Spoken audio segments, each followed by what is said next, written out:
Man quotidien d'aujourd'hui, jeudi 11 avril 2024. Thème, le vœu irréfléchi. Le vœu irréfléchi.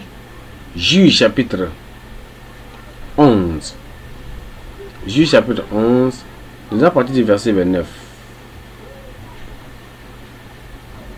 On dit verset 29. La Bible dit quelque chose. L'esprit de l'Éternel fut sur Jephthé, il traversa Galaad et Manassé, il passa à Mispé de Galaad. Et Mispé de Galaad, il marcha contre les fils d'Amnon.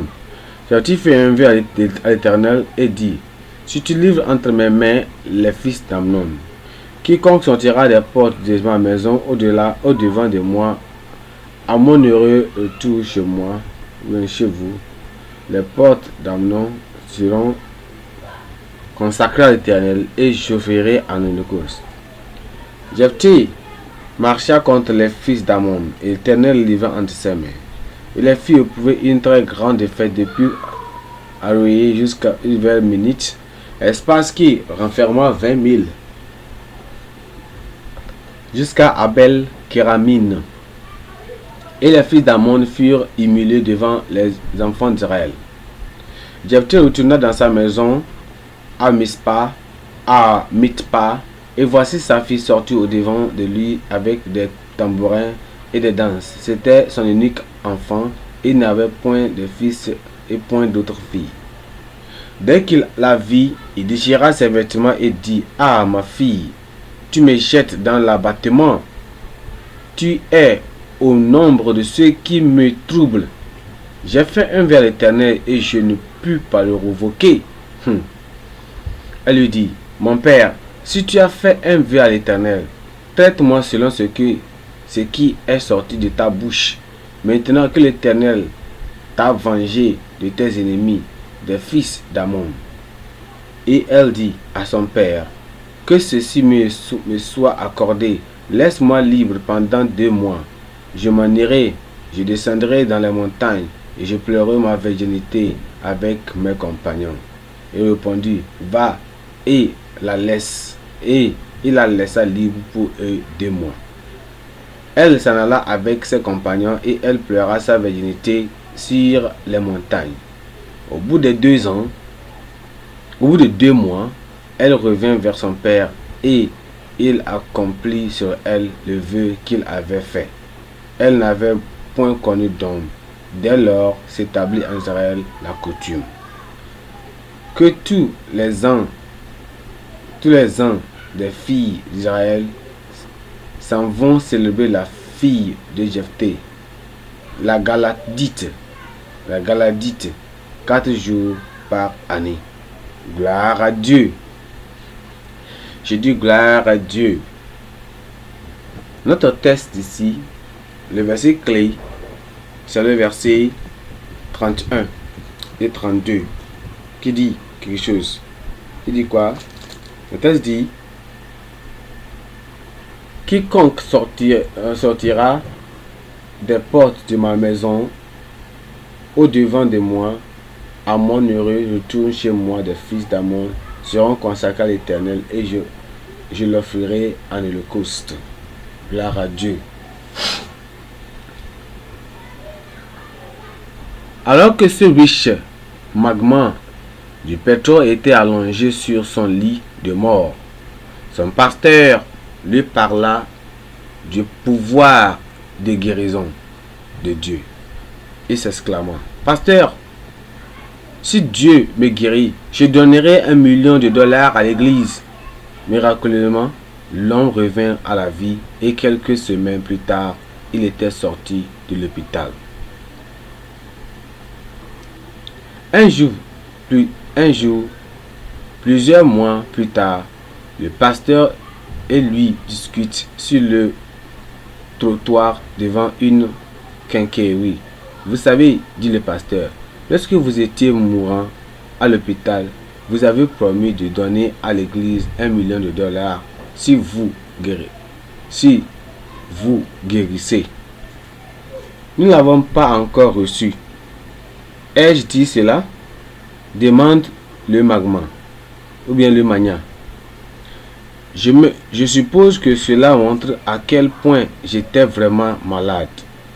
Dans notre passage, nous sommes confrontés à l'histoire de Jephthé, qui a juré que s'il battait des Ammonites, il sacrifierait à Dieu quiconque sortira des portes de sa maison au-devant de lui lorsqu'il rentrait chez lui. C'est la fille qui était son unique enfant qui l'a accueilli à son retour. Jephthé resta son unique enfant. Jephthé, c'est elle qui le rencontra lorsqu'il est revenu à la maison. Lorsqu'il est revenu à la maison, c'était Jephthé, cette fille-là, qui l'avait rencontré. Gloire à Dieu. C'est la fille qui l'a rencontré. Donc, nous voyons que sa fille qui était à son unique enfant, c'est la fille qu'il a rencontrée. Donc, Jephthé a regretté vivement, car sa fille unique resta célibataire et ne connut aucun homme jusqu'à sa mort. Donc, de nos jours, qu'est-ce que nous voyons? On voit que de nos jours, de nombreuses personnes sous le coup de l'émotion ou d'un défi personnel ont fait à Dieu des promesses vraiment hâtives à la hâte et qu'elles ont eu du mal à tenir par la suite. Donc, si j'obtiens un emploi, quelqu'un va dire cela, je donnerai mon salaire de la première année à Dieu. Si je suis capable de concevoir et de porter un enfant, je promets de le dédier à Dieu.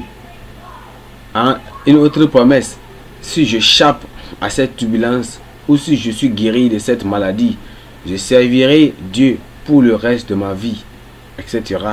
Ce sont des promesses que les gens font quand ils sont dans des situations diverses. Vous voyez?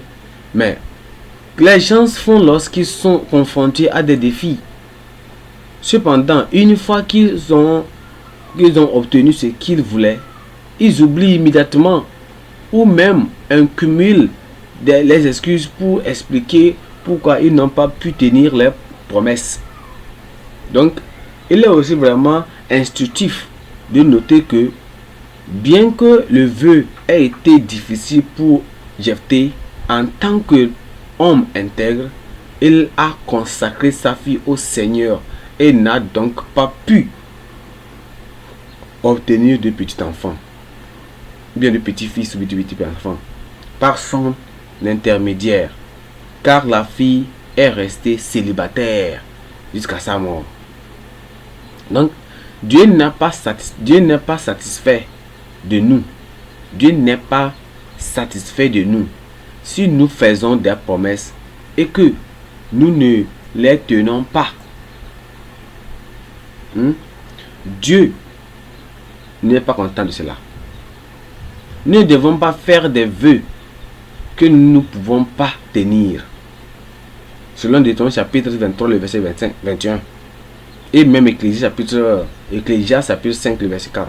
Donc il faut toujours faire des preuves de réflexion et de patience avant d'ouvrir la bouche devant le Seigneur et éviter de faire des vœux irréfléchis basés sur les émotions, sur vos émotions.